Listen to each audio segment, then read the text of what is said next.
welcome to the Manic Pixie Dream Vlog. I'm your host, Caroline Georges, and welcome. I'm in a little bit of a pissy mood, so I just thought I'd kind of just vent about some of the things that are just kind of bothering me. And before I get started, if you don't want to hear a woman bitch, if that's just not your thing, if that's just not, no hard feelings, goodbye. Thank you for just watching this far.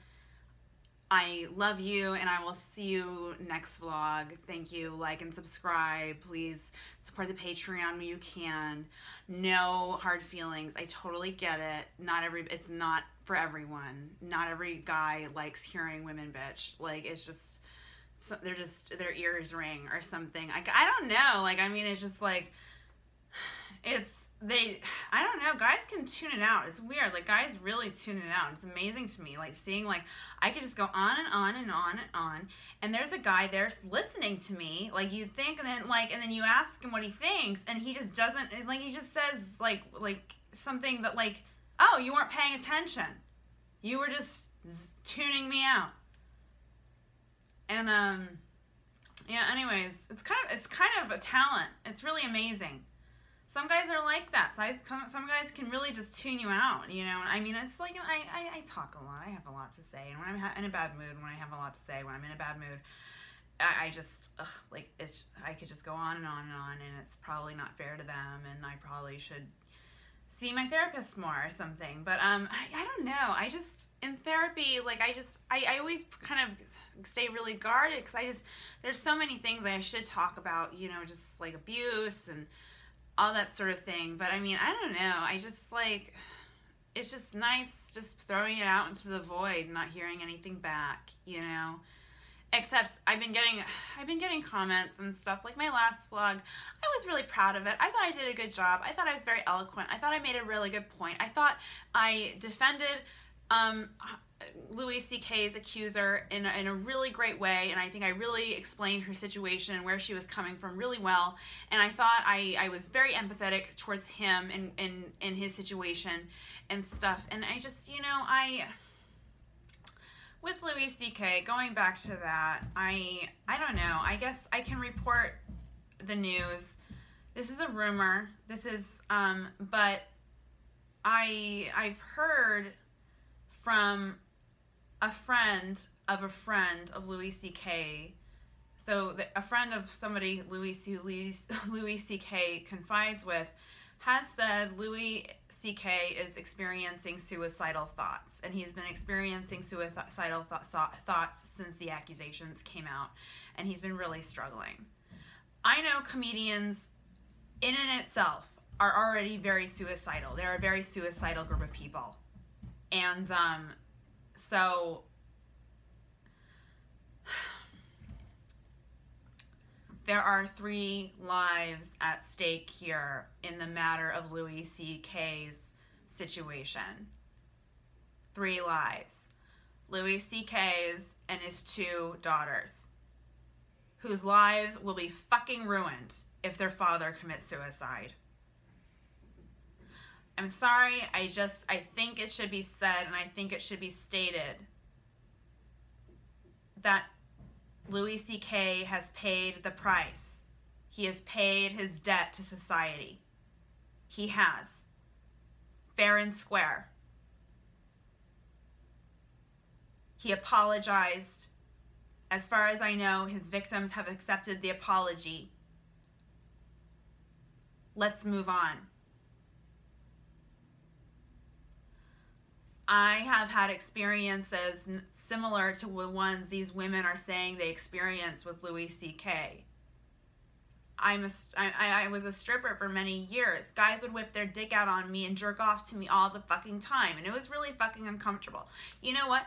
I actually have some news. I'm doing a show, and it's a jazz comedy show with an entire black audience, and I have a joke where I have to say the N-word.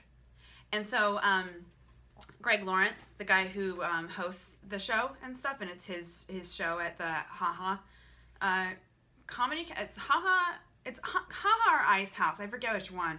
But anyways, he puts it on one of those clubs, and it's an entirely black audience, and you know, it's like a jazz show. It's like a legitimate jazz show, and I'm gonna be performing comedy in it, and I'm gonna say an N-word joke. Isn't that insane? Isn't that crazy? I could get killed. Like, I'm taking a risk, and I'm being brave, and I'm going to speak my truth, and I could get fucking killed. I could get my ass kicked.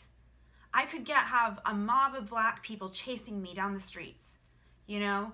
Like that, you know what I mean? I'm taking a huge risk, and these are the risks I need to be taking. You know, these are healthy risks. And, but, you know, that's not going to happen because this is, I did the joke at an open mic, and Greg was there, and he watched me do the joke, and everybody else that was there was white, so they were all, like, looking at him to see, like, his reaction to me telling this N-word joke. And so what happened was, it's based off of an experience I had while I was stripping. There's this client named LaShawn, and LaShawn was a very successful music producer. And he had a lot of money, and he was very nice, very fun, really generous. I mean, I was in the VIP with him for maybe, I don't know, 15 minutes, and I made $600 just in tips alone. And so he was awesome. He was fantastic, and he was a great guy. He was really fun, but he had a fetish. Well, he had two fetishes. He had a foot fetish, and but that's, you know. I mean, I wear nylons. He wants to touch my feet. I don't know. I mean, like, okay, like,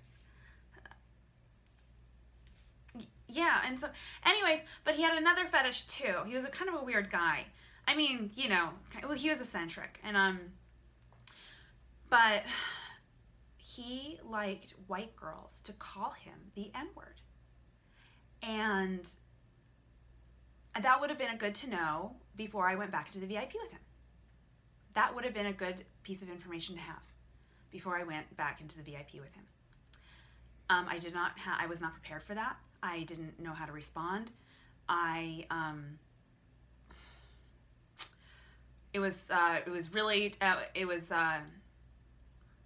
told him no. I was like, no, I won't. Nope, no.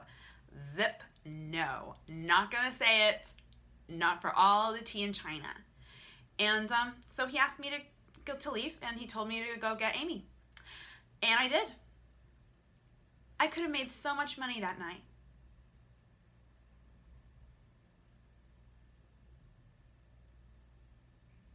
You know, and I don't ask for I don't ask for anything.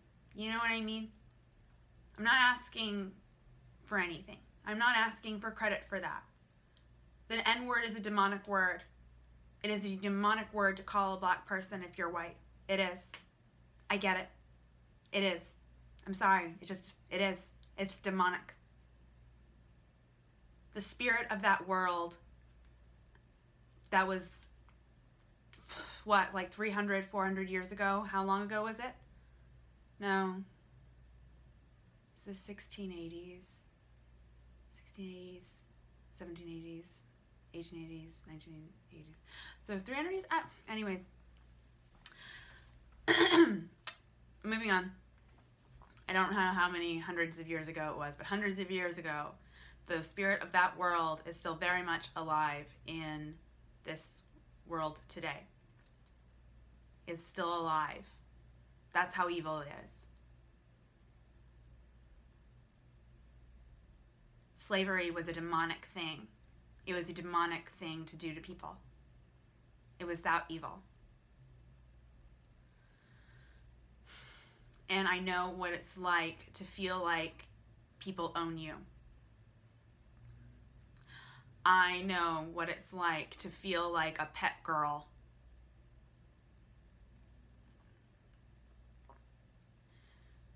It is an evil thing to do to someone. So I know the weight of that word. But I have to say to make the joke effective, I have to say it because it makes the joke effective. There's a black man who's very sweet, very kind, never hurt nobody, who likes to be dominated and likes to be demeaned and likes to be degraded by white women for some reason. And if I could spread awareness to that from my experience through comedy, then I should. I should be brave and I should do that. I have to work really hard on the joke though. It's really hard. It's really hard. You have to go up there and you have to be confident. And I'm shitting my pants every time I go up and tell that joke. I am shitting my pants.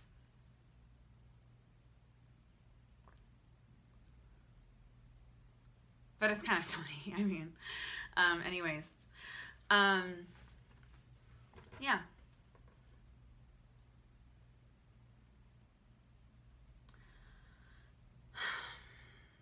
But I'm not, don't give me credit for being any kind of a good person or an honorable person while I was doing that job, because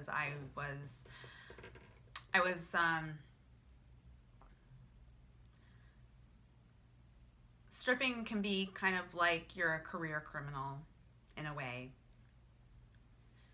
And once I had a guy calling his mother in the VIP crying.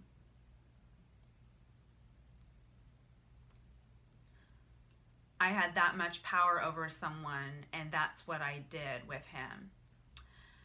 And I had a man calling his mother crying.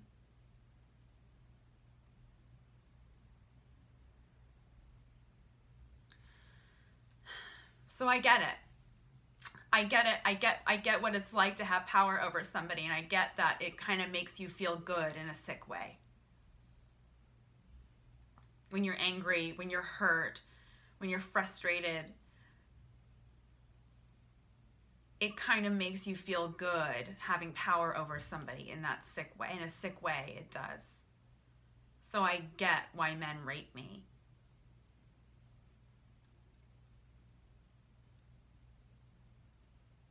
And it's not easy being treated that way, or feeling the pain of being treated that way, or having been treated that way and feeling the pain of it.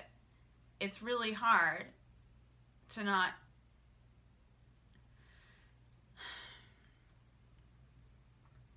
it's like punching a pillow. It's like screaming into a pillow. That's what I'm doing when I was doing that.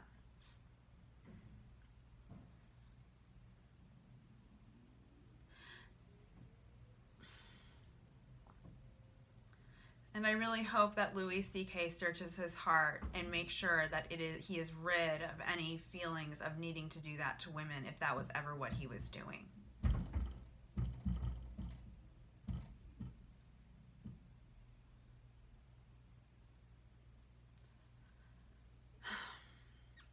But we can't. I don't think Louis C.K. is a rapist. I think he's a sex addict. And I think sex addicts can be dangerous to women, unfortunately.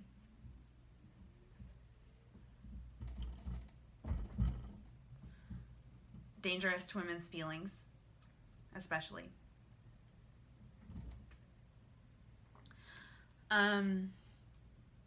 Yeah, anyways, I fully support Louis C.K.'s comeback. I hope he has another special, another show, another movie, what have you. I hope he has it all. And I wish him well.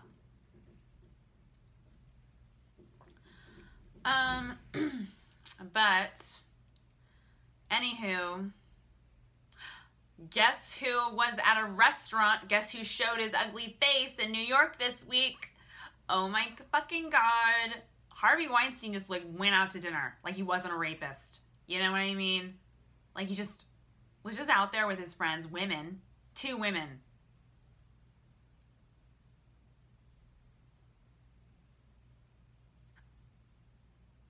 Okay, well, gosh, so this comedian, luckily this female comedian was there who was also a rape victim, and she told him what the fuck was up. And that was really nice. I really appreciated that. Did not appreciate the woman screaming at him and being a little bitch about it. Come on. Oh, God, if it were me, if it were only me, I would have just, if I saw that woman doing that, I would have ran after her, slapped her face 5 times till she was on the ground, told her to shut the fuck up, and then I would have turned Harvey Weinstein and I would have got right in his face and I would have said, rape me. That's what I would have said. I would have just been like, rape me. Come on. Do it. Rape me right here. Come on. You can do it, you little bastard. I would have just like got right in his face and just started taunting him. That's what I would have done. I would have made a scene, you know. I would have just made them really uncomfortable. That's what I would have done. Oh my gosh. You know when you just like, there's, God, like, I don't know. It's kind of like, when growing up, I always really liked Casino, and I always wanted to be Ginger in Casino. And I wanted to be an actress, and I always was really jealous of Sharon Stone for being Ginger in Casino, and I was just like, I was born for that role. And it's kind of like that, you know. I was born to be the girl to confront Harvey Weinstein when he first showed his ugly face at a restaurant in New York. That's the role I was born for. It should have been me. It should have been fucking me. I would have done it so much better. I would have done it so much better. But no, that woman was just like, I have to sit next to a rapist. Like, it's just like, shut the fuck up, you annoying cunt. You're getting everyone to side with Harvey Weinstein. Fuck you, you little whiny bitch. You're getting everybody to sympathize with Harvey Weinstein. Because nobody wants to hear you screaming like a little bitch. Nobody wants that. What were you thinking? It should have been me. It should have been fucking me. I'm so pissed. That was the role of a lifetime.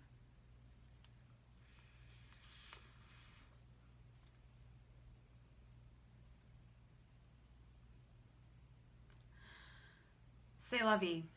You know what? I go to that In-N-Out burger, that what's her face? Jeffrey Epstein's like best friend, who was like his accomplice, and she's like a woman. She has like short black hair. You know, she looks just, I don't know. I mean, she's evil incarnate, but she just looks like a soccer mom. It's so crazy, isn't it? So fucking crazy. And but I go to that In-N-Out all the fucking time. Oh, and I missed her. I wasn't, oh God.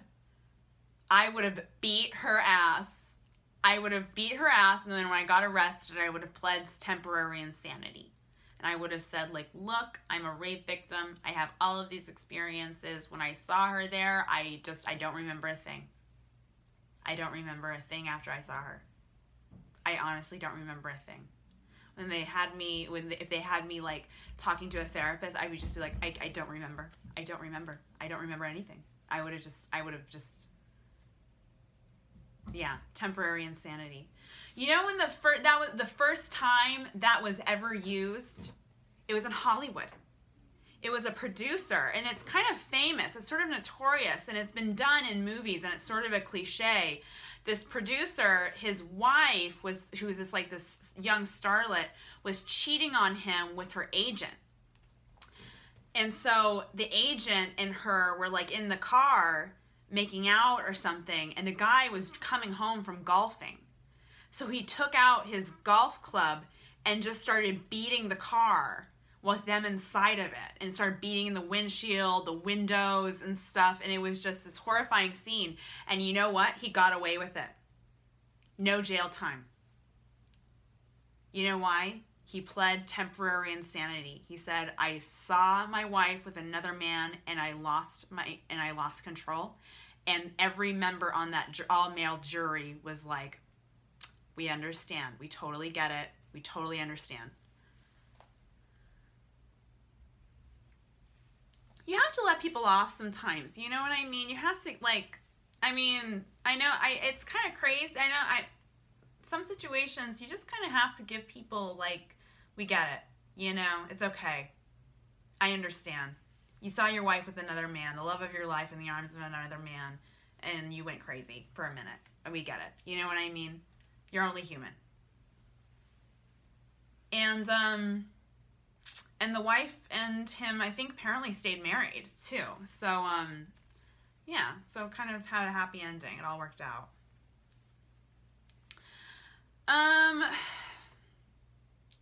Yeah, just having kind of a shitty, I'm just in kind of a bad mood. That's it. I'm just in a bad mood. That's all.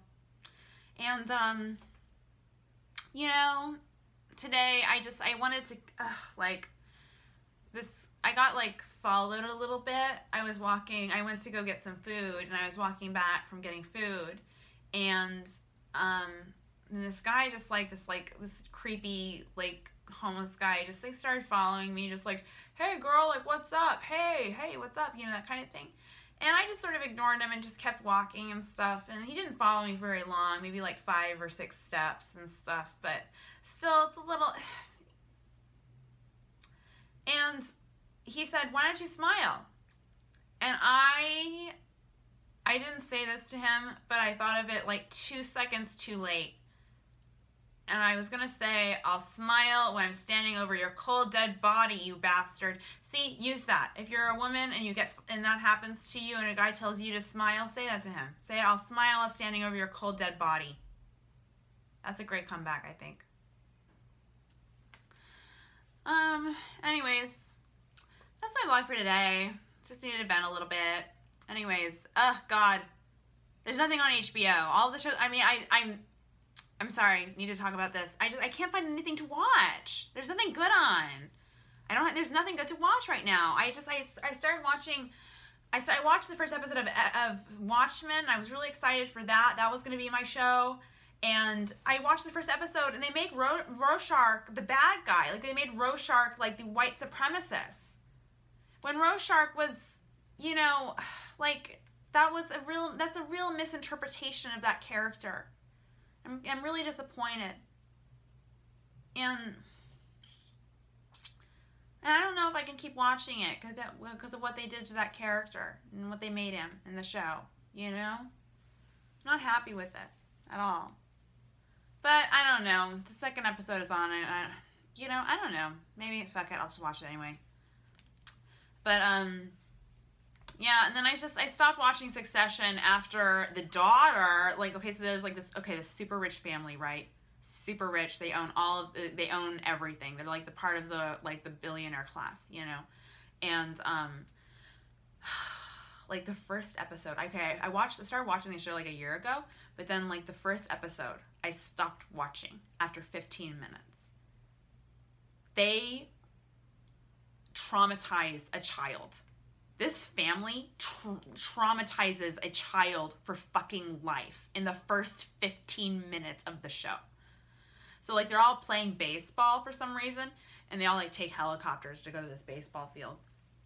And then they, like, there's, like, this groundskeeper there, and he has, like, his wife and his son, and then so they tell the son, who's, like, 7 years old, that they'll give his family $1 million if he can hit a home run. And the kid, of course, doesn't do it. And then the family loses $1 million. Like, they have, like, $1 million being, like, thrown in their face. And then all in the hands of their 7-year-old. And they're, like, really, like, they're like, do a good job, you know. And they're like, oh, go for it, you know. And they're, like, being really super supportive. And they're, like, and it's just so sad. And it's just, like, this child, this poor boy. It's like he's going to grow up the rest of his life knowing that, like, all of the financial issues him and his family are going to have wouldn't happen if he had just made a home run. And it's just so upsetting. And it's just so fucked up. And I just, and it just shows, like, what kind of people they are and stuff. And it's like, okay, these is the kind of people they are. And you need to get on board with this, you know, and stuff. And I was just like, ugh, no, disgusting. I cannot, like, I mean, I don't know. It's hard to watch shows where the people that are the protagonists or the main characters, you can't root for them. I mean, they're all anti-heroes and stuff, but, like, still at the same time, like, they're just spoiled rich assholes, you know, and it's just like, I don't know. But then I started watching it again and really liked it, and then I stopped watching it again after, okay, like, there's this, one of their employees, like, she was, like, being raped by, like, some guy who was, like, sexually harassing her and stuff, and, like, he was her boss, and they weren't doing anything, and she, like, had to quit and stuff, and then so, like, all of these women, like turned up stories against this guy that they knew was like, molesting women and shit, and then so the daughter, one of the main characters, who's like the daughter of this rich family, she goes and talks to the victim and manages to talk her out of testifying in front of the Supreme Court about sexual assault and sexual harassment in the workplace to protect her family. And the victim ends up not testifying because of it. And after that, I was just like, okay, this is too much. This is just too much. Too much fucked up shit they're doing. And I just, sorry. God, it just, it makes me sick. It really made me sick. I don't know, I'll probably start watching it again. It's pretty addictive, so I'll probably start watching it again. But there's nothing to watch. There's nothing to watch. I wish I just had a show right now. That's what I would really like. I would really just love a show right now, and there's nothing to watch. There's nothing on. So I don't know. Anyways. Well, that's my vlog for today. Bye. Have a night. Like and subscribe, support the Patreon. Have a lovely day. Bye.